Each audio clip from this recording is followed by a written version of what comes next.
Welcome to the New York Times podcast. I got your favorite writer blocked of music news and criticism. I am your host, John Caramonica. I'm still a fan, even though it's salty. Hate to see you with some other, but know you happy. Hate to see you happy if I'm not the one driving. I'm so mature, it got me a therapist to tell me there's other men I ain't doing one night, I just want you. If I can't have you, no one should have. All right, we're going to talk about SZA today, but give me a moment because there's some housekeeping that I want to do before we get to SZA. First of all, a couple of quick shout outs. First, I believe your name was Grace. I was out a couple weeks ago. I was at Corner Bistro. If you know, you know. And Grace came over, said she really loved Popcast, and then did a very classy thing, which is had the waiter bring over a Coke with no ice, which is what I drink. And I thought that was a very cool and classy thing. Thank you for that. Nice to meet you. Also, shout out to Simone. I met Simone at the Dare party last week. Simone works for Shopify, and Simone told me that my salesmanship for the Popcast t-shirts was trash. But Simone listens to Popcast, I think. And she said it was trash, and I'm not doing a good enough job of creating an emotional connection to the product. So, briefly, Popcast shirts are available. It's thepopcast.myshopify.com. I'm keeping them at Grammy prices. Knocked a few dollars off. I buy a lot of merch, as listeners of Popcast definitely know. I buy things for artists that I support and for TV shows. Maybe podcasts, that could happen. Sure, podcasts. But to me, wearing a shirt or owning a shirt ties me directly to the art that I am so passionate about. And one thing I know about y'all, whether you are loving what we're doing or asking a hard question, is I know that y'all are passionate. So I say that only to say there are maybe a little less than 50 shirts left. We've already sold out a couple sizes in black. There's not loads left. Don't know if I'm going to do 2.0. Might do some stickers, mugs, who knows. But for now, this is what we've got. So if you're interested, it's thepopcast.myshopify.com. Go get them. I'll pack it out. I'll write you a note. And that's the speech. Simone, I hope that was sufficiently emotionally felt.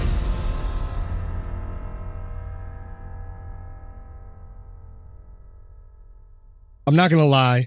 I've been sitting on this episode for a minute. A lot of emails. When you're going to talk about SZA, when you're going to talk about SZA, obviously we're going to talk about SZA, but I knew something. I had something in my pocket. SZA has just spent 7 weeks at the top of the Billboard album charts, but I knew I had something special to hold off for. Danyel Smith profiled SZA in the Times Magazine, came out a few weeks ago. Go check that out. You know what? Press pause. Stop. It's okay. I'm not going to take it personal. Press pause. Go read it, or just go read the first paragraph. Not even about SZA. Just go read the first paragraph. Absorb that. Take that in. Unpack and process it.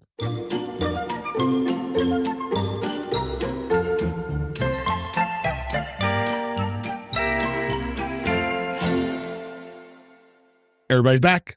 Phenomenal. Happy. Thrilled you're here. Thrilled Danyel Smith is here. DS, what's good?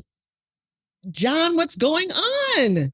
Danyel, for the purposes of this show, obviously, first of all, Danyel, former editor of Vibe, former editor of Billboard, author of Shine Bright, a very personal history of Black women in pop.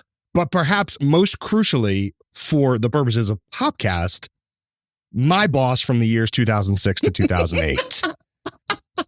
So fans of Popcast might say, yes. I am still here. I still have all of my sanity. If you listen to Popcast a lot, you might think, damn, John seems unmanageable. Right? You might think that. And I will say, in a long and illustrious career of mine, the person who's come close is Danyel Smith. So, and that's still not very close, though. No, it's only close by comparison. It's only close by comparison. It's not actually close. Oh, man.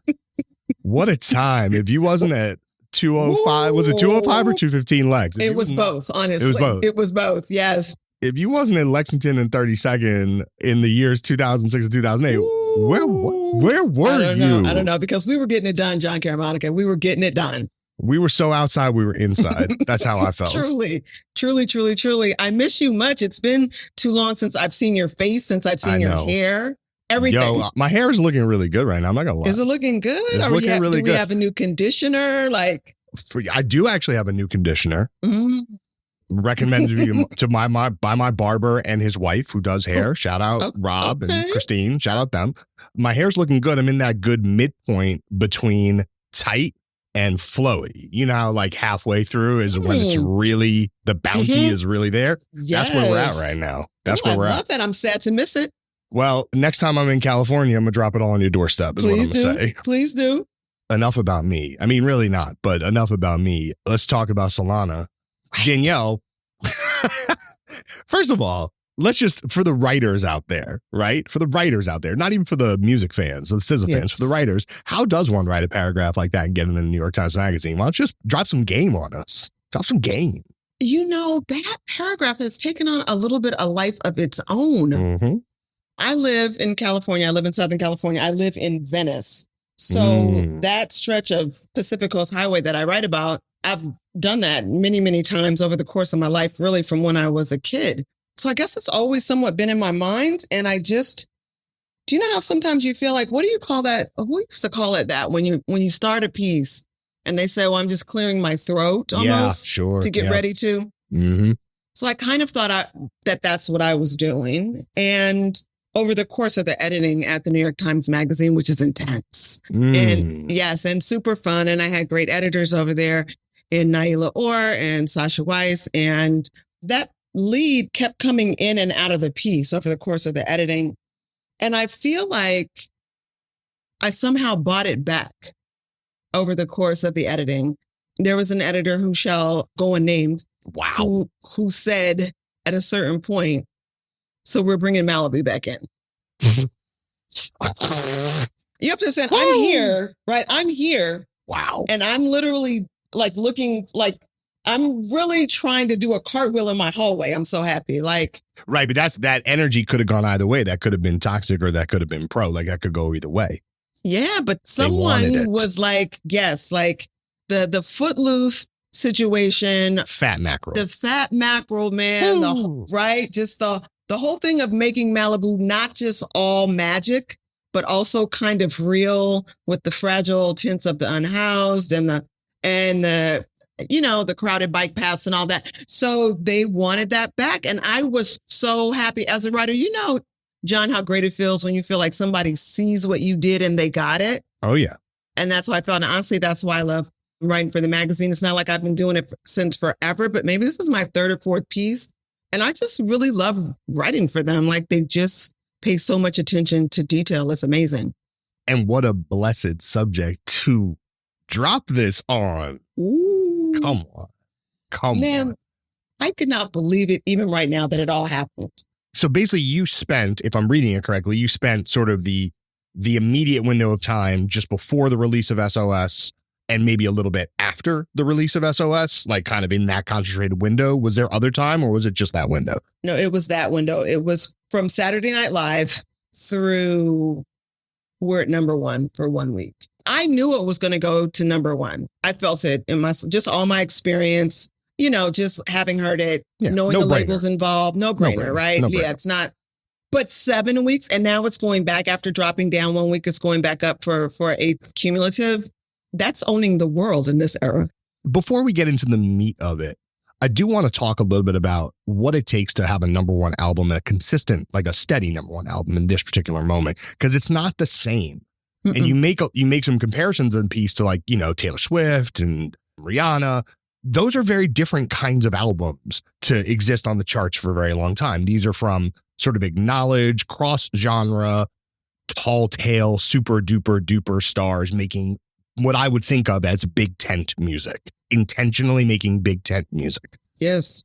But we are in an interesting moment where someone like SZA, who I don't think is setting out to do that. I think the music ends up being big tent, but I'm not sure that that's what the walking in the door thing is.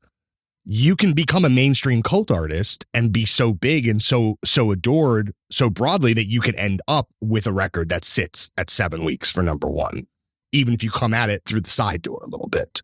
And she's self-aware about this. She knows that her songs are asymmetrical. She knows that her songs aren't, I think I even say in the piece somewhere, there's not the usual sort of love song tropes that are in her quote unquote love songs, if you can even call them that. Modern love. Modern love, right? Truly. She's well aware of this, but it doesn't make her necessarily want to change much about what she's doing. I think in some songs, like Nobody Gets Me But You, which is one of my favorite songs, you see her kind of going Taylorish. Yes. You can feel that she really tried to create a real hook and a real chorus. But it's wild to me that isn't even the song that everyone sort of is vibing with the most, even with the super cute video. All right. So we opened up with Kill Bill, which obviously is the record that people seem to be gravitating towards. And you put that at the second song of the record, I Might Kill My Ex. And I remember listening to this right when it came out and thinking, this is a very specific, very intense energy. One of the things I like so much about SZA songs is, and this is no shots at any producers working on this, but she is not reliant on production to tell you her story. She is using production as a backdrop. She's using it as a soft bed, but she is not telling you the whole story through production, where I think sometimes singers really lean on that. Oh my God, that is so true. I had not even thought about it like that. I've only been doing this 25 years. I know, man. Jesus. I know, man. I know, man. Bow down. I'm bowing down, John. I am.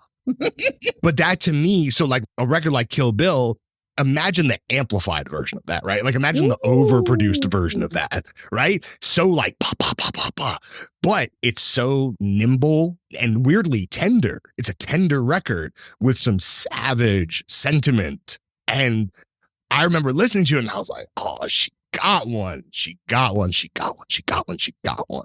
My thought was, she means this. Yeah. That was my thought. Too true. My thought was like, she means this. Too true. She means this. I felt that, before the album, when she put I Hate You out, whatever that was, like a year before, I was like, oh, like this is like, this is, as you say, like it's a mood. If this is a mood, but it's a bad mood. It's extremely bad mood, but it's so true. It's so on it. But I like that the fact that she makes these production choices really, really allows you to grip on to certain aspects of the lyrics that might get buried otherwise. And one thing I like about the songwriting on this album is how conversational it is. Let's actually listen to a tiny bit of the song you just mentioned, which is Nobody Gets Me, which I think is one of the best songs on the record. And the back-to-back with F2F and Nobody Gets Me is like a real powerful, it's one of the few like mood switches on the record from a production perspective. You do, nobody gets me. Took me out to the ballet, you proposed, I went on the road, you was feeling empty, so you left me. Now I'm stuck dealing with a deadbeat. If I'm real, I deserve less. That was maybe the one song where I was like, oh, she does seem like she's shooting for something bigger. Did you guys talked about that, or the choice of that song sounding that way, or that feeling being presented with that kind of production? We did talk about it, and she's very into proving, frankly, that she can do anything. I don't know that she was doing it to say, oh my God, I'm going to do this so that I can have a #1 pop single. I think she was doing it to show you that I can do this if I feel like doing it. There's nothing really that my talent doesn't allow for. I can give you Avril, I can give you Taylor, I can give you Eilish. I can give you whatever I feel like giving you at any given moment. I can give you Michelle and Danyel Cello. Do you know what I mean? I can give you, I can give you Shaka a little bit if you want me to. And I definitely can all day on any day give you Sade-isms, which I think is her true predecessor, honestly. You mentioned Sade a bunch in the piece, and I do want to get to that because I'd like to unpack that a little bit more. Before we get there, one thing I do want to say about this song that we just listened to is we are, and I would never speak your age in this context or any context, frankly, I'm so glad. Yeah, but we are old enough. Of a certain age. Well, and I am also of a certain age. But we are old enough to remember when, from an album rollout perspective, the song that is the most obvious single would get a tremendous amount of attention and push before the album. the big video, the big budget, etc. And maybe the third or fourth single is where you get the idiosyncratic, like, oh, this is the one for you. Oh, you want to put out Kill Bill? That's cute. Yeah, we'll put it out like 3 months after the album. I actually feel like this album could go the other way, where the idiosyncratic thing is what they're leading with, and then eventually building to the big crossover record. Right. In so much as crossover exists. But you know what I mean? Like, it feels like it could go the opposite direction, which feels much more in tune with how records move through the world. It would be really interesting if they did that with Nobody Gets Me, because they've already shot a video. I was at the video shoot. The shoot is pretty intense especially if you watch it closely. She really is standing close to the edge, which is, to me, her whole life, mentally, figuratively, spiritually, artistically, everything else. But it would be interesting to see new visuals for that song. Something really big, something with different location, something with different energy. I could really see that happening. And also, I think she really loves that song. I think it's an accomplishment for her. I think she really felt like, can I do this? Yes, I can. So she might want to, you know what I mean? Just have it come into an even fuller bloom than it's come into so far. I agree. And I think in a visual era, so much of it is going to be about how a song like this is presented. And I do think that there's an option to maybe represent that song with a different kind of, I mean, dare I say, brightness almost in the visuals.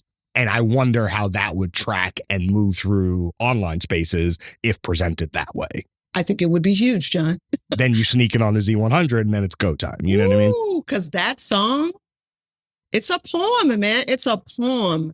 And I don't know how many lines it is, but it's either like 17 or 19 or 21 or something lines. And that's it. That's the song. It's a genius record. Nobody Gets Me? Ooh. And this is why, you know, right off the rip, you were talking about her songs being asymmetric. And I think that it's such a good fit for how music is consumed today. Because if you really think, look, SZA's had a tremendous amount of success in the last few months on TikTok. And TikTok, the thing that TikTok does so effectively is it turns anything into a hook. It doesn't have to be the chorus or the hook or the thing that you like go in a room and pay, you know, Blood Pop or Benny Blanco to come up with. Like, it literally could just be like the offhanded thing you do in between the bridge and the hook. It could be like 4 lines in the second verse. Anything is a hook. So having an asymmetric songwriting approach is not really a liability in the sense that it might have been in any era that was like, like beholden to the Brill Building or whatever. It's just not the same anymore. I love it. It's like, as writers, John, we know that, especially in the print product or even sometimes online, in design, there's the pull quote. And I always liken like the TikTok moves, like it's like the kids are finding their own pull quotes in the songs. They're finding their own pull quotes, right? And I love it. I can't even tell you how much I love it. Finding pull quotes as an editor, it's one of the most fun parts, I think. It's like, this is a moment. It's not the headline. It's not the deck. It's not the intro, but it's just like a moment in the piece that is like the zing, the thing. And listeners are finding that on their own. And I mean to tell you, it brings me joy. It brings me joy from Moneybagg Yo to SZA and beyond. And the thing that I like so much about that, this also, like, I'm sure this happens to you on Twitter where you write something and someone will quote tweet you with the sentence that they really loved, the sentence that jumped out of them. That to me, I'm like, oh, you made it to the 13th paragraph?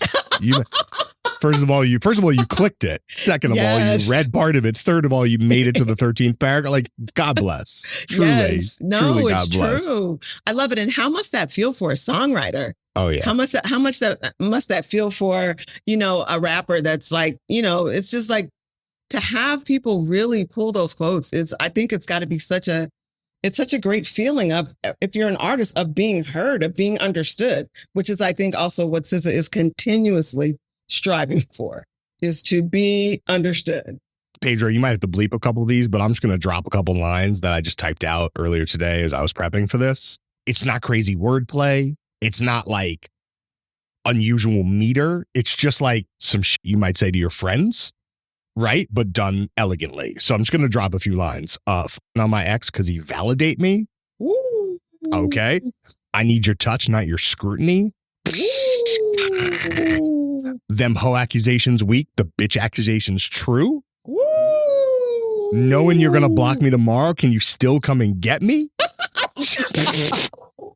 Seriously, What? I'm telling you. No, What? she's writing. No, but I'm going to tell you there's so much stuff. Okay, so there's the New York Times my magazine head piece, hurts. right? My head But there's hurts. also the stuff that's like on the proverbial cutting room floor. And one of the things that she told me was how sometimes she's in the studio with a producer and they'll just be talking. And somebody will say, I mean, that's the line, what you just said. Yeah. Like, that's the thing. And she said, she'll be like, so just that thing that I just said? And they're like, go right into that. And she writes into it. It's fantastic. But doesn't overwrite it. Like, that's the thing. You know what I mean? Doesn't overwrite. Like, if you just listen to any of those lines in situ, like in the song, they don't feel performed. Like, they don't feel overcooked. They almost feel like whisper, like kind of, hey, come over here. Yo, this is what I'm doing. This is what I'm on right now. And that to me is the kind of thrill. And that, again, to go back to your term, asymmetric, if you can do that, it don't matter if it's 21 lines or 36 or 8, 16, 8, 16, 8. It doesn't matter. It doesn't matter. Bombs, because it's bombs, literally. It's grenades. It's just like little grenades and they just go off in your head. And for me, when I'm listening to her, I just feel like I'm literally in her head. That is how she opens herself. And when I interviewed her mother for the piece too. I know. And her mother was like, great quotes from Mom. Yo, you really brought isn't she? Oh my God. Miss Audrey Rowe, she really is an amazing woman. SZA's mom. A lesson to journalists, if they'll ever give you Mom on the record, go talk to Mom. Oh, you got to talk to Mom. Got to talk to Mom. You got to talk to her. She's an amazing lady. But she was just really like, I worry for my daughter. She says too much. She makes herself too vulnerable. Like, she opens herself up to problems. I'm paraphrasing. And some of this is in the piece and some of it isn't. But, you know, as a loving mom, which they do seem to have, like I said, in the piece, a very warm and considerate relationship. They're blessed to have that. But she does, though. It's like sometimes even when I'm listening to her as a woman, I'm just like, girl, you know what you just said, right? You know that everyone now knows this about you, right? And it's like memoir to music. And she doesn't make any bones about it being that. And I just think it's really great. I want to listen to one of my other favorite songs on the record, which had one of those lines up that I just ran through, which is Smoking on My X-Pac, which just like, as a non-smoker, sometimes we still smoke on our X-Pac. So here's some SZA. We're going to be back in just a minute. Smoking on, you can trust in me. I can, you said, I can trust in you. I can, you can trust in me. You can, oh.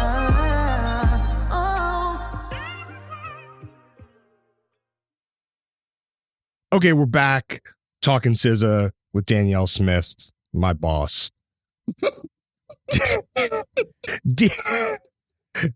Early, it's never going to not tickle me. It's never going to not tickle me. Forever and always.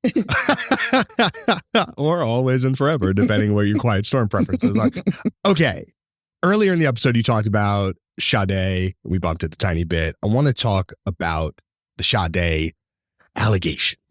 And you mentioned Sade more than anybody else. You draw lines from SZA to several other singers and to several different other eras in the piece, but none more than Sade. Some of which made sense and some of which I had questions about. So you want to take us through a little bit of that perspective about the SZA to Sade connect. I mean, one of the main things is just her energy and how she presents as a star. I think something that SZA's been able to do really successfully is in an era where it's almost impossible. She's been able to maintain a sense of mystery about herself. She's not always outside. She's not every red carpet. She's not every ball. She's not every Grammy party. She's not every radio interview. She's not everywhere. And I think it just makes us want to know her more. And this is something that Sade has employed over the course of her long career. A woman who's about to be walking to the Songwriters Hall of Fame belatedly.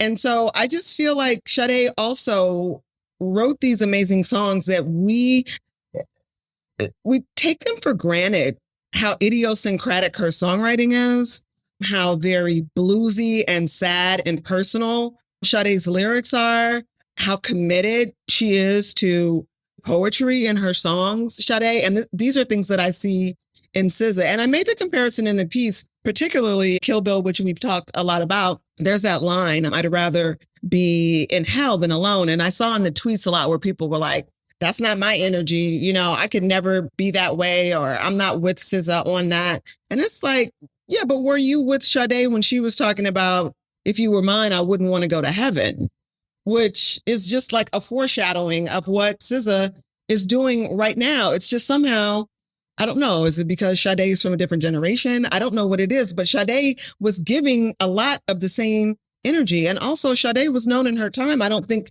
she'd mind me saying so, as one, a pretty wild girl. Okay. Like a pretty wild girl, and someone who only came outside like every 5 to 10 years whenever she was dropping a record, and someone who interrogated like sadness, depression, loneliness, all of these things this is SZA's universe. So I really do see a lot of them in each other. I hear what you're saying. The thing that feels different, and this could be a generational thing, but the way that Sade related to her production, I think I always felt like Sade as a singer was very, very careful to be in sync, in full harmony, in full mesh with the production choices, which occasionally could leave the full pointedness of the emotion, the word by word emotion, a little bit. Sometimes you had to go an extra step to go get it because it was so woven into the full bleed of the track. And with SZA, I feel like I said earlier, sometimes she's making choices to keep the track far away from her, to keep it underneath. So you're really getting, like, when SZA's on some like you like, you're really getting it because it's really dancing on top. Whereas if Sade was saying the same thing, she'd do it way cooler. Like, no, I think that's true. No, John. I think that's a really good point. And I think some of it is generational. I also think it has to do with the relationship between singer-songwriter and producer/band. Sade for a long time was working with, oh my God, I want to remember the names of the guys in the Stuart Matthewman, and she was part of a band. Sade was the name of a band. Sade was a band, technically. Yes. I mean, her name is full of Sade. I do. She named the band after herself, which is a genius boss lady ass move. But she was in a relationship, an artistic relationship with the people that she was making music with. Now, I can't speak for what kind of relationship SZA has with her producer or producers, but it isn't like long term. We used to tour together in the van and, you know, going through Scotland and Ireland and playing small clubs together. Like, it's not that energy. It's like, you have a cool beat, baby boy. Okay, let me hear that and let me see. It's different. I think that Sade was very much more in sync, and it was a different era. I mean, you've referenced Quiet Storm on here already. It was a Quiet Storm era. It was a time, I think, when Black slow songs, ballads, were meant to be slow danced to, and were meant to be somewhat in the background at the end of a raucous evening of dancing to faster tracks. I don't know how many people were really sitting up listening to all the lyrics of Cherish the Day or Heat Waves Always and Forever or any of those things. But if you go back to those songs and listen to them, those songs are heartbreakingly about like the rituals of loss, which is what SZA's into. It's just, man, in the post-hip-hop era, which I think we can safely say after 50 years, you can be loud about your effing grief. Absolutely. And also, I'm so glad that you talked about the specific context of listening on the R&B of that era, whether it be Sade or the broader Quiet Storm, you know, your Atlantic Stars of the world, talking about listening after the party, right? At the end of it, as the cool down, as the kind of like cuddling up with the person you're going to go home with or who you hope to go home with. An interesting thing about this SZA album, and maybe SZA broadly speaking, is that context that you're describing doesn't exactly exist anymore. I think of SZA, and again, the kind of unconventional songwriting structures and also the lack of reliance on like a hard 808 on any of this stuff. I think of SZA as headphone music. Like, I think of it as individual music. It's like music I listen to in my car when I'm feeling away, music I listen to in the house when I'm feeling away. That's not to say you couldn't listen to it with a partner or someone you're trying to make a partner or with friends or shout along to the real, like, this motherfucker lyrics with your friends. But maybe it doesn't go at the end of a quote unquote club night. Like maybe it doesn't go in the more conventional radio formats. To me, when I see like 400 million plays on a SZA song on Spotify, I think 400 million individuals in their earphones being like, damn. That exactly. Damn. Saying exactly the whole time, right? Saying exactly. That's how it feels to me. That's how it feels. But that context is different from 25, 30 years ago. I think it is. And I think it's going to be interesting to see how it plays out in arena shows. I mean, her tour is sold out. And it's going to be interesting to see what kind of community her music creates. Can actually you know what form. I mean? Yes. I think it's going to be very interesting to see. I'm interested to see too, the gender breakdown of like who's there, because at her record release party where I was as a part of the story also, I would say it was 80% women. So I'm just really curious to see. I agree with you. It's headphones, but it's also just like in the shower, turn up some SZA, you will come out a raisin. You will be in there so long, just singing along, getting into your emotions and everything like that. And I just want to see how it plays out.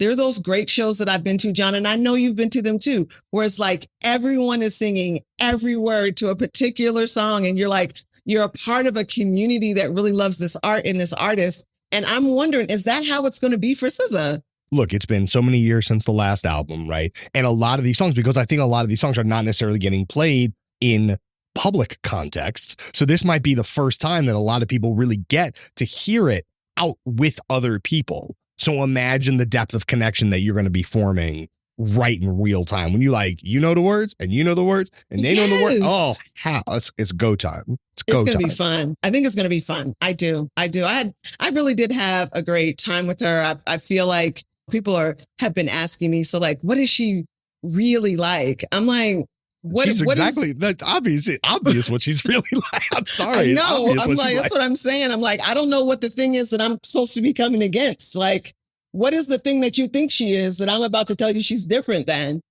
She's pretty straightforwardly Solana. In my job of decades of covering pop stars, I've been to different pop stars' homes. And I will say a lot of them are similar. They're huge. They're super overly clean and like neat. And you know that the maid was there this morning and the maid might even have a room upstairs. Solana's home is very as normal as a big old house in Malibu could be. It's that. It's very, I mean, the plants needed watering. Like there's open bottles of rosé. There's like, the dogs are everywhere. Like there's like people and cousins and friends, and there's like UPS boxes on the porch. Like I always hesitate to say that pop stars are just like us or that she's just a regular person just like us. But I do always like to say that they tend to be human, and she was giving human, definitely. And I think that that's certainly something of this era, much more so than in prior eras. Also, I think, we both interviewed enough famous people over the years. You like deny pop stars their humanity kind of at your own peril. Yes. If you go in thinking it's something that it's not, you're going to be not disappointed exactly, but you're going to be in for a lesson. Yes, because if you can successfully get underneath the hood, you're just going to find out they tick exactly like me. Yes. Yes. And if you don't open yourself up to those type of possibilities, then what type of a journalist, what type of a historian, what type of biographer, what type of storyteller are you? No comment. Not your kind and not my kind, John, if I do say so myself. I do say so myself as well. She talked a little bit in the piece about her boundlessness and her desire to not be categorized. Okay, I want to listen to Snooze off the record. When I'm with you, I can just snooze and miss the moment. You just too important. Nobody do body like you do. In the drop top ride with you, I feel like Scarface. Like the wipe with the bob, I'll be your main one. Let's take this argument back up. Now, Snooze to me is a Quiet Storm record. And it made me wonder that despite the sort of protestations, is she thinking about how her music relates to R&B historically? Is that something that came up? Even if she says, I want the right to not be called that, I want the right to not be placed in that box.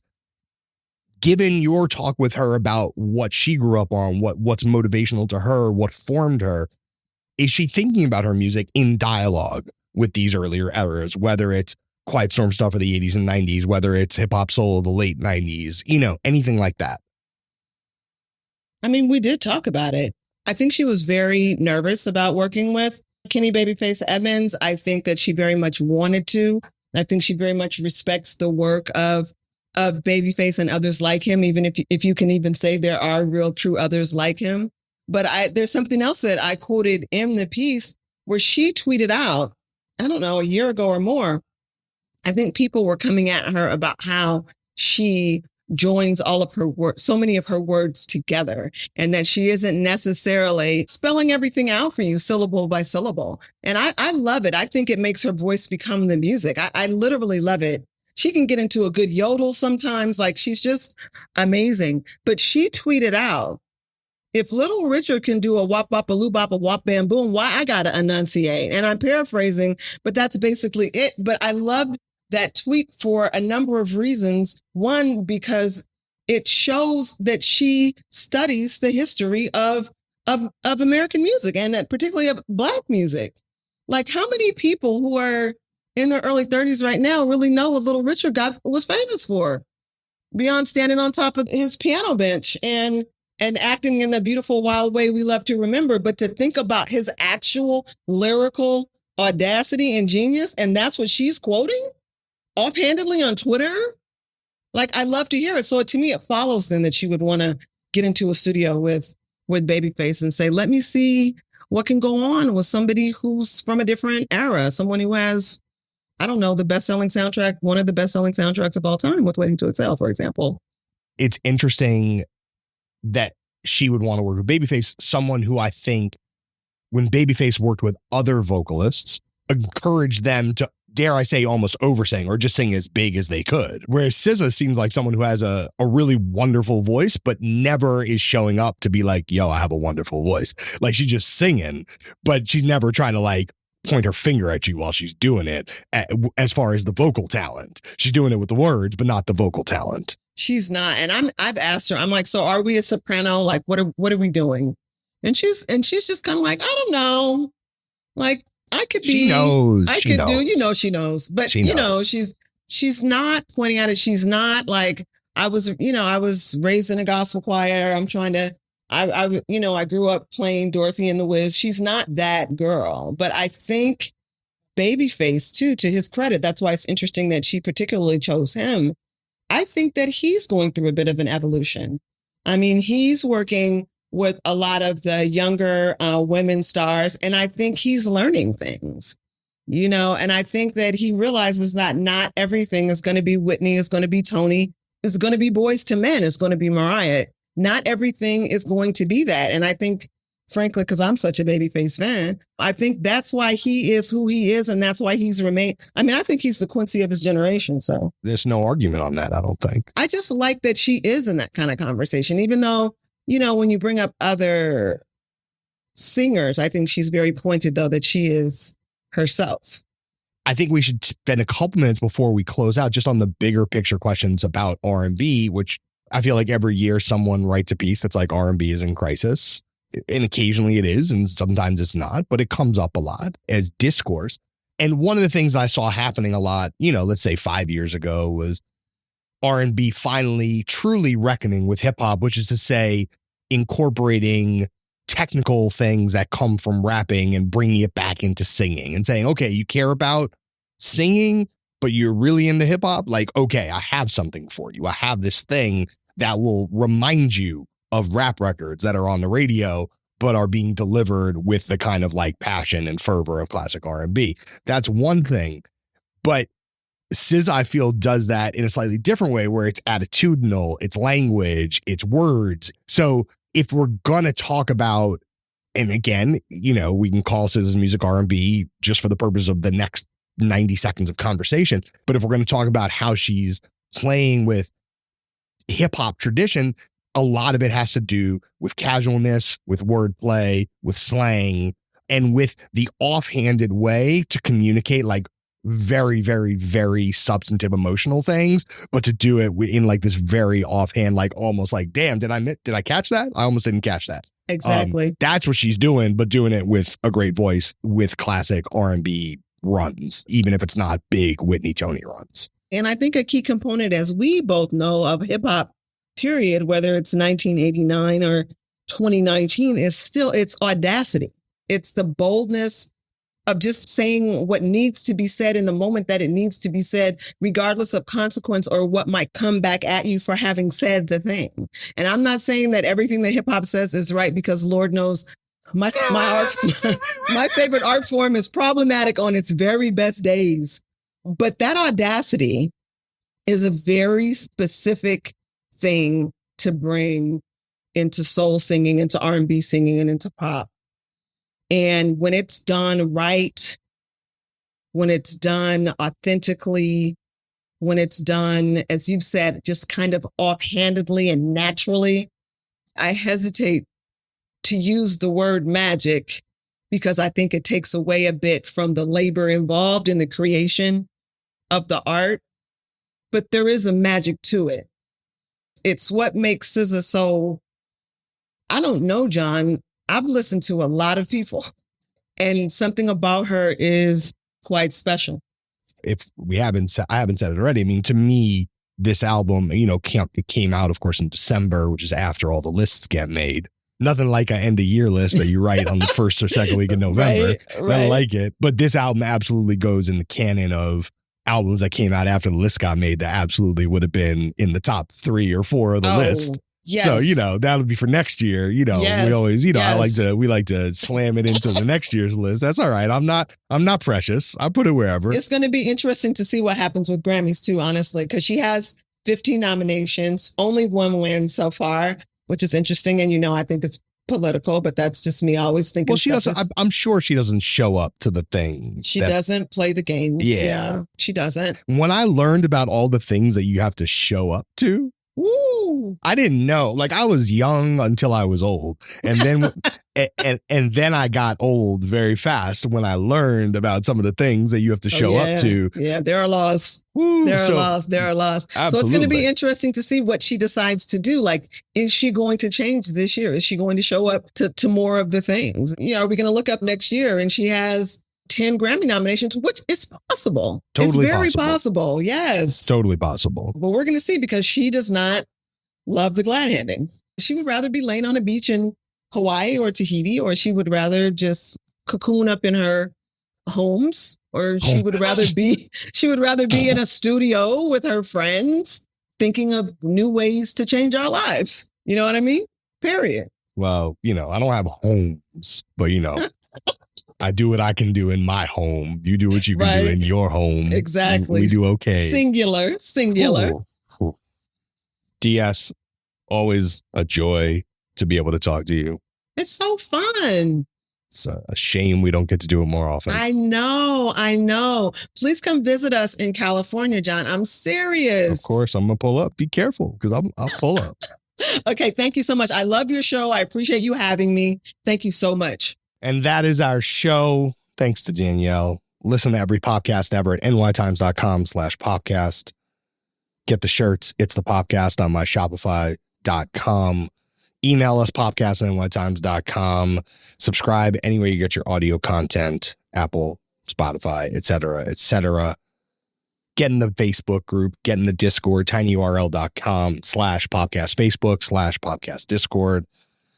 Our producer, as always, is Pedro Rosado from Headstepper Media. It's funny, SZA, as I mentioned earlier, has been having kind of a big run on TikTok the last few months, not surprisingly, but maybe the biggest TikTok run she had was not for a song that was on SOS, but it was for one of the songs from Saturday Night Live, one of the skits that she did, which was hilarious. And when I first heard it, I was like, why? Where does my version of Spotify not include this on the album? But it's a totally plausible SZA or SZA adjacent song. So let's listen to, at minimum, the hook. This is Big Boys from SZA's turn on Saturday Night Live last year.